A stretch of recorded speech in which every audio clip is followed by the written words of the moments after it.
கலாச்சாரங்களுக்கு என்னோட அன்போடு வணக்கம். மலையாளத்திலிருந்து வந்தாலும் சரி, அமெரிக்காவிலிருந்து வந்தாலும் சரி, தமிழ் கலாச்சாரத்தை பாதுகாக்கக்கூடிய யாரையாரும் வரவேற்கப்படுகிறார்கள். ஆட்டம் பார்க்க வந்தவங்க அனைவருக்கும் வணக்கம்.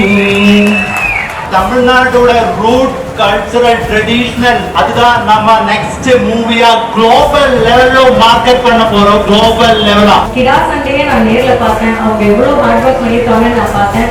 கண்டிப்பா அந்த ஹார்ட் ஒர்க் உங்களாரையும் வந்து சேரும்.